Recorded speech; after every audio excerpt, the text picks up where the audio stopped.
empowering you through the voice of truth with your host, Dr. Joel Hunter. Hi everyone, I'm Dr. Joel Hunter, host of Power Talks, empowering you through the voice of truth. On today's program, we got two really good friends of mine, Marie Cook, who is Nathaniel's Hope co-founder and executive director, and Heather Subert, a Northern Church Access minister, and they're going to give us a glimpse into those, the world of those who struggle with disability and their families, or who are differently abled. Let's talk in those terms, and what we can do to make a difference for them as well. So thanks for being here, y'all. Thanks for having us. Yeah, I love the fact that we get to talk about this today. And Marie, I'm going to start with you. Tell us about the beginning of Nathaniel's Hope, and kind of how it started and why, and then how it's grown to today. Give us a story. Yeah. So people with disabilities and the whole field was very foreign to me prior to having a son with disability. So about 21 years ago, our life was completely changed, turned upside down when God sent a little boy into our life named Nathaniel, who was born with multiple special needs. We ended up fighting for his life for the first 3 months of his life in the hospital. He was born with an APGAR of 3, had to have lots of surgeries. My husband and I would spend about 18 hours a day. Tell us what APGAR is. Well, APGAR is when they give an evaluation on a baby. 10 was what you really want to be at. Okay. It's at a score from 1 to 10. Yeah. And he was at a 3, so you can see he was kind of struggling, at that point. And we kind of got pulled into this whole world that was so foreign to us. We'd spent about 18 hours a day at the hospital. At the time, we had a 3-year-old and a 5-year-old two daughters, so we were trying to balance family. And so we basically fought for his life for 3.5 months in the hospital. He finally came home, and really our nursery became like a hospital room. He was on IVs and everything like that, and our world turned upside down. And so through the course of his life, he had something called duodenotatresia, which was a blockage in his tummy area. He had 3 surgeries on his skull, because his brain wasn't growing fast enough and his sutures were closing up. And after one of the surgeries, I remember we had to take him to Dallas because we had 2 unsuccessful surgeries here in Orlando. We get to Dallas and had a really great surgery, but then actually he caught a bacterial pneumonia and we couldn't get him out of ICU, and we were just struggling, and we finally get out of ICU after 10 days and we're like depleted. We're physically, mentally, spiritually, everything depleted. And there was a gal that was tending to him, and she's weeping. The nurse is weeping. She goes, "There's something about this boy." Well, we realized we're all Christians, and she said, "Can I pray for you?" And of course, we're thinking all the things she could pray, but she never prayed any of the things we thought, but she prayed something that we never forgot, and that was that his purpose would be fulfilled. It was such an odd prayer, but we journaled that, and anyway, we brought him home and continued on with his care, and at about age 4.5, he was still functioning at about a 9-month level. He had a lot of needs, but then he got sick. He could have died 100 times, but he unexpectedly died in my arms at home at the age of 4.5. And after that, we felt like God said, "This isn't the end, it's the beginning. I want you to steward now this journey that you had with your son." Because to be honest, we got thrown into this world that we just didn't want to be a part of, to be honest. Wasn't in our plan. Yeah. But we got drawn into this community of beautiful people, and we just said, "God, what can we do?" And so that began the journey to start Nathaniel's Hope. Oh my goodness. You talk about fulfilled purpose. The purpose of the little boy's life was much larger than the length of his time here, wasn't it? It was. Oh my goodness. Well, tell us just a little bit about the organization now. And then I want to go to you, Heather, and talk about what this looks like, especially the buddy break portion, what that looks like in a local church. Right. So we knew that this community needed help, so our Nathaniel's Hope, our mission is to celebrate kids with special needs, because there's nothing worse than when a parent has a diagnosed child has a special needs, people say, "Oh, I'm so sorry." Yeah. Is not every child a gift from God? Yeah, God absolutely. created us all in His image. Everybody's a gift from God, Yeah. And so we want to celebrate life, so we want to celebrate these kids. And then we also want to educate and equip particularly the community, but particularly the church, to know what to do, Yeah. And so We have 4 core programs. We have a birthday club with over 14,000 kids. We send little bears and cards to them to just let them know that they're valued. We do a big Christmas program. We helped about 5,000 kids get toys for Christmas this last year. Families that were, in need, struggling a little bit. Expenses are a lot higher for kids. Sure. Families impacted by disability. We do a big event called Make 'em Smile, where it's a big celebration of life, here in downtown Orlando. And how many did you have? This last Amazing. It was crazy. We had over 40,000 people. 40,000 people. It's a celebration of life, celebrating kids, of all kinds of unique abilities and all. And then we do a core program called Buddy Break, where we equip the church to know how to care for families and to practically give them that cup of cold water in Jesus' name by providing free respite care. Yeah. Cue Heather. You're on. Because I've watched you do this for years, Heather. You're so good at this and so much more than Buddy Break. But tell somebody listening who, they go to a local church, they'd love to help their church be better at supporting families that are struggling with disability or celebrating, their folks that have disabilities. Tell us about what Buddy Break is and how you've watched it develop. So Buddy Break is a great first step for a church to take into the world of disability. I think sometimes it can be overwhelming for individuals in a church to think, oh my gosh, where do we start? How do we meet these families? How do we serve these families? How do we love them well? And the Buddy Break model is really cool in that it's really laid out for you to set up a respite program once a month, to get volunteers engaged. Now, what is a respite program? Respite means you give families a break. Okay. We know that being a parent is hard in the best of circumstances.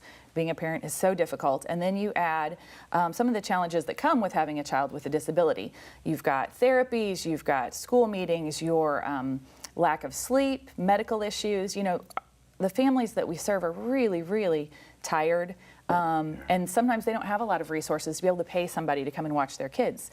So we give them a safe space where they can come, drop their kids off for 3 hours. Our volunteers are trained within the Buddy Break model to be able to. Before you Sure. go further, what's some of the training components of the Buddy Break model? I mean, either one of you could answer that, but just like when you say they're trained, what do you mean? Could I Go ahead, yeah. I mean, the biggest thing is helping a person get over their fear. My son did not come with a manual. It wasn't like God said, here's the manual, and here's how you care for him with all these, needs that he has, unique needs.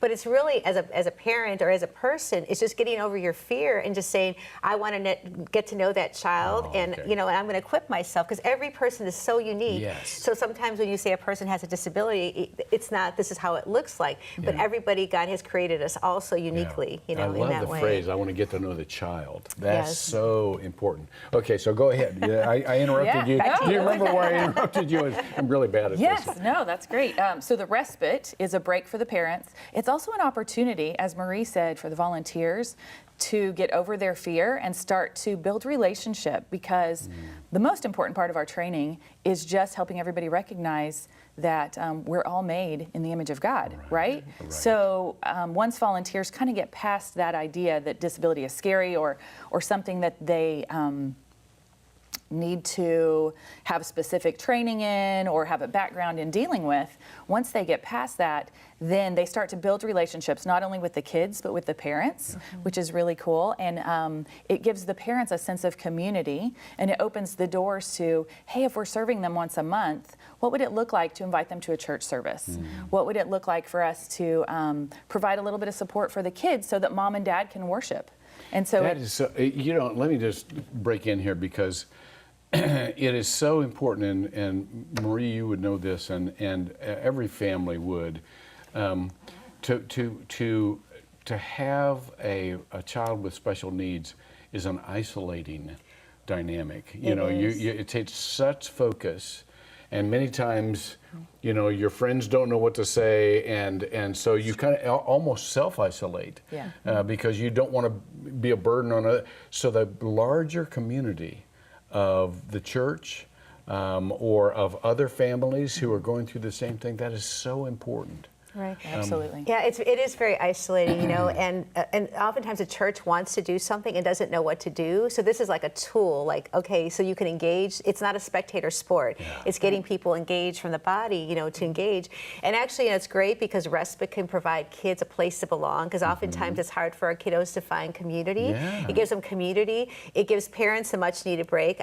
We hear stories all the time of moms literally going in their car, reclining their chairs, you know, for hours in the parking lot, in a church parking lot, to sleep because they can't get a break. Yeah. Right. Yeah. But you know, it's a great community outreach for the church to show, hey, we care, you are welcome, instead of saying, oh, I don't know, you're showing up at my church, I don't know what to do with you. Yeah. It's like saying welcome. But I think as how they're touched on, it's building relationships with the kids and families. So now you've got an army of volunteers that can serve on Sunday morning, you know. Yeah. So you're taking kids that have some unique needs, and you've equipped people. They can learn how to chase a child with autism for 3 hours and learn how to connect with them and how to get them, you know, to how to communicate, so that on Sunday morning, if they're a buddy, that they're able now to engage and hopefully bring inclusion, you know, not segregate them, you know, into a room, but include them into the body and the activities that are happening like that. That's awesome. Cue Heather again, because I've watched, you know, this at one particular church, Northland, where you've been serving, go from just a once a month, which is a very valuable program, but yet those team members kind of get attached to those kids and those families. Absolutely. And the families begin to feel welcome. Tell us about what that's led to in the church. Well, at Northland, it's really grown from serving kids once a month at a respite program to serving all ages, individuals and their families living with disability. What we've been able to do is build, as you mentioned, the community of people that are kind of living life together. And maybe they struggle with disability, and maybe they don't. Maybe they just happen to have a heart for this. We've got some family worship nights. We have Bible studies that are adapted so that everybody can access the gospel message. That's really important to us. I think the biggest shift came for us in not in what we were doing, but in how we were viewing our friends with disabilities. So instead of seeing them as recipients, right, of our goodwill and our grace, and oh yes, you're welcome, we started to see them as co-laborers for the kingdom, right, with gifts to really spread God's message and to be out there themselves in the community, making a difference for the kingdom. And so that shift really made all the difference for us, for me personally and for our ministry. Well, and commercial. So when we did our big Make 'em Smile event, there was Heather with her whole Faithability crew. So this event is for kids with disabilities, and her whole crew is out there serving. Like, they're out there coming and cooking and serving hot dogs at our event, you know. 1,000. 1,000 hot dogs, and they did an amazing job. Yes. But I mean, it's the body. It's not just we're doing this for you, but we're joining together, you know, to serve together, you know. I love so that. You know, brings to mind the passage in John 4 about the Samaritan woman who you know, she starts off as a disregarded character, and she ends up bringing the whole town to Jesus, you know, and she then becomes the missionary. This is the same dynamic, you know, with these kids and their families really being a valuable component in the ministry. Yeah, and it's like if you don't have folks with unique abilities in your congregation, it's like part of the body is cut out. It's like you're cutting the wrists or the fingers or the ears or the nose. There's a part of the body that's missing, you know? Yeah. So congregations that don't embrace and welcome the entire body and be very inclusive are missing a blessing, you know, because God created us to all work together, right, and to be part of the body, so. Which brings up the point, because you and I were talking beforehand. Tell me again how many states are involved right now in Buddy Break in this movement. Yeah, so this is kind of like been a science project. We're like, you know, we have to do something to help the church because we know the church wants to help. So actually, Northland was one of the first churches at the beginning that started over. I think in 2008. Yeah, so it's about 10 years ago. 10 years ago. So our longest running program is 14 years, but we started in Orlando, Florida here. But now we've trained churches in 32 states, about 225 churches, and our BHAG, Big Hairy Audacious Goal, you know, is to partner with 1,000 churches by midnight of 2020, December 31st, 2020. But we really believe that we have some online training now, working on demand, that we can really equip churches to be the body of Christ and to do what the church wants to do. Yeah. So we're always looking for churches to partner with and to equip. We're going to get to that. We're going to get to that. Tell us what also you have done, Marie, beyond the local church. What are some of the other activities you all are involved with? Right. So, our Make 'em Smile Festival, Nathaniel's birthday would be June. So we created this Make 'em Smile Festival. It started about 16 years ago. We had about 600 people, grassroots. We're like, we can't do a party for him. So let's create a party to celebrate kids with special needs. And that's what that event, 16 years later now, has grown to, over 40,000 last year, over 3,000 kids. We call them VIPs because we hate the term disabled, handicapped. They're VIPs. At our event, and the hope now is to bring this event to other communities. We've got buddy breaks in California they're just like, we want to bring this event now so we're going to plan one for the West Coast this next year. We have a fellow that would like to bring it to Central Park in New York City. That'll be a 5-year plan, but we would love to be able to just empower people in communities just to be the body and to open their arms, celebrate life, and extend Christ's love to communities. So you would have, would you first go to the cities that already have buddy breaks, but you would offer event planning assistance? Yes. Because the churches, most churches are not, equipped to put on a citywide event. Right. And here's the deal: we want to plug people into churches that are welcoming. That's the goal. It's not just to have a big fun event, but we want people to belong to congregations and to fit into the body of Christ. So it kind of goes hand in hand like that to do that. Heather, how have you seen some of your team members be surprised by the people who signed up? This probably are one of two main categories. Either they know someone and have loved someone that has struggled maybe with a physical or mental disability, or developmental disability, or the other is they just got big hearts and they have really great compassion for folks. But how have you seen them develop because of their work with special needs folks?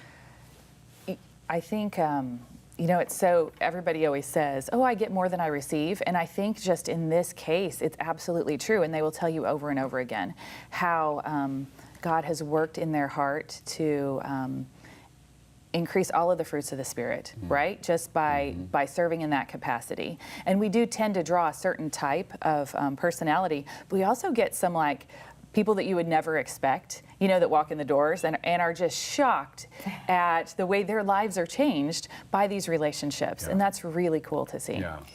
Can I also ask, let me go to the negative side of this, because every time you do something, there's always stuff you kind of got to watch out for. So are there folks that, as you're conducting these programs, where you go, I'm not sure that's a fit here, or maybe they're doing it for the wrong reason? How would churches set up, a screening process that looks for people who are willing, but also is wise, because you're dealing with kids here, you're dealing with families that are vulnerable anyhow. Absolutely. And so how do you go through that screening process? Well, I think first of all, the first defense is always prayer. You just want to cover your ministry in prayer. But second of all, you want to take some steps to protect. We do background screenings. The Buddy Break model is great, and then it helps you establish kind of some rules and guidelines for this exact process. So we background check everybody. We do an interview with people before they volunteer, and there are times that we've said, I don't know that this is really a good fit. Let's talk about some other ways that you might be able to serve that would be a good fit. Good. Well, and sometimes you have to introduce people in, because again, there's a fear factor. You want to protect our children and folks, obviously, because it is a vulnerable community, so you want to offer the protection. But sometimes, a person just is not a child person, so giving direct child care just doesn't work. But there's so many other ways people can serve, because there's administrative needs, there's hospitality needs, there's needs to help set up the program, tear it down, to communicate. Just lots of needs.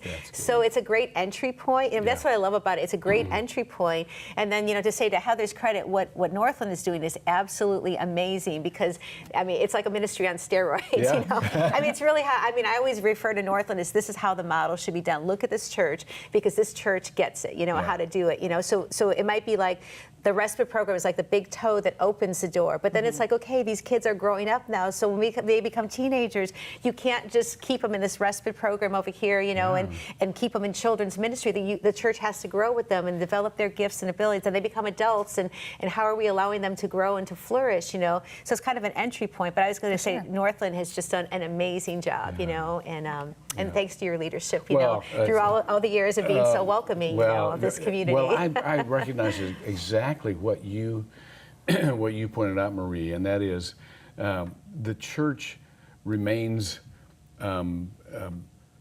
undeveloped. Our love remains stunted if we don't forever expand those we can love and those we include, and that's what you do in this ministry. You get people over well, I wouldn't know what to do. I wouldn't know what to say. Right. Which is a barrier for so many people because they want to say, they're afraid of saying the wrong thing. Right. What's the term? So they don't say anything. Yeah, they don't they say walk away. anything. But, because they don't want to offend. But we have seen like top level executives. We've seen senior citizens, high school students, families coming to serve together. It's a great intergenerational opportunity for the community to come together and to blend together and to work together. So it's I think a lot of times if you just provide an opportunity and encourage somebody and say and people that are driven with mercy and people that have certain gifts of serving, they will be drawn to this. But we've seen the most unlikely people come forward to serve, and be so fulfilled in doing so. What are some of the special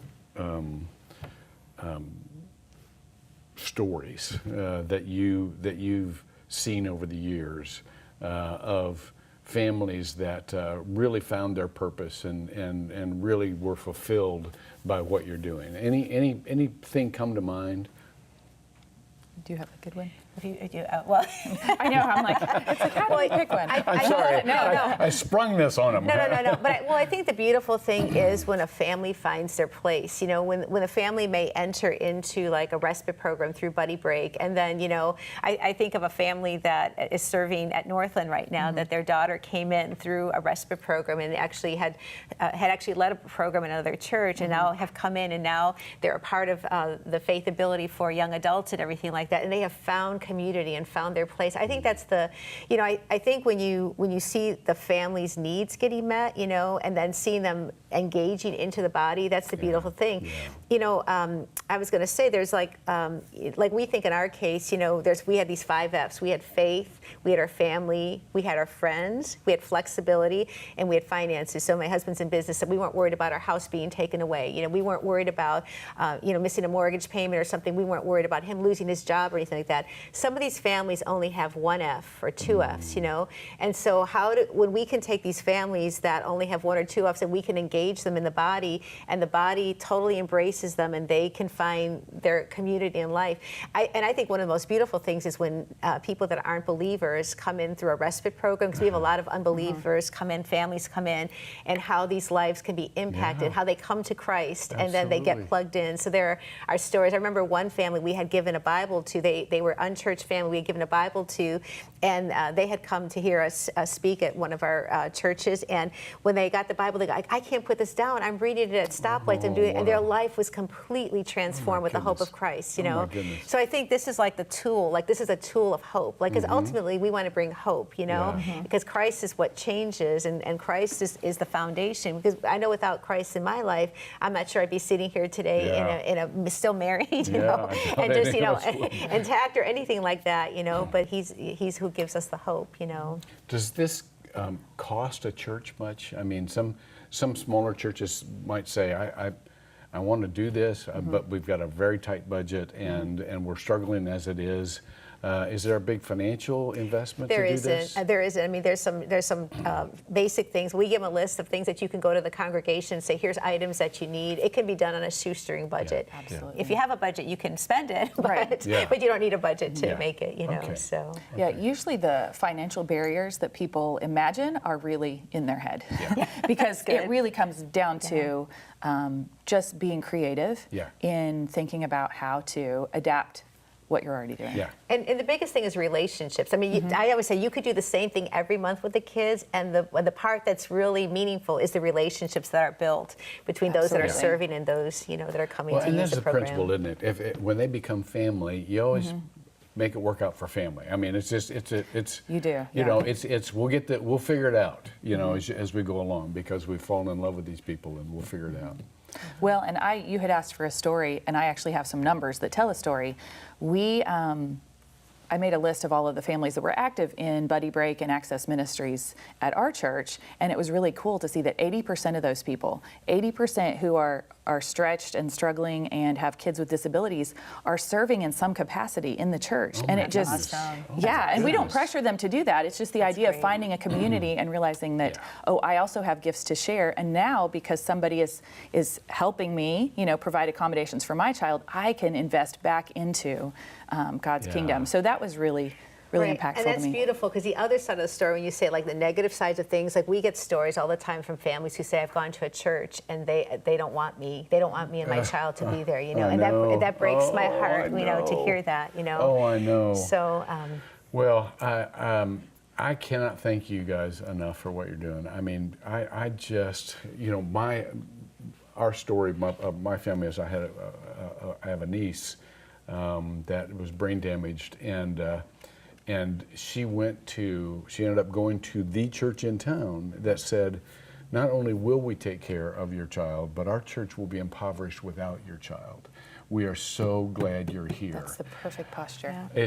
It was just a remarkable thing, and she still goes to that church, serves as an elder in that church now, awesome. Wow. and just loves better because of the wonderful privilege of being gifted by God and trusted by God with that child. And so, thank you, Marie.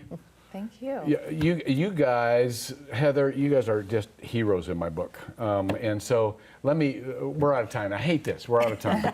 But I want to thank you, and I want to challenge you in your church to consider this ministry. We're having a conversation here, but we don't want the conversation to stay here. We want you to continue that conversation at home and at your church, and go one step further. Get involved, because when power talks, you're empowered through the voice of truth. See you next time. You just watched Power Talks, a Good Life 45 original production that makes you part of our Hope Team here on Good Life 45, where hope happens.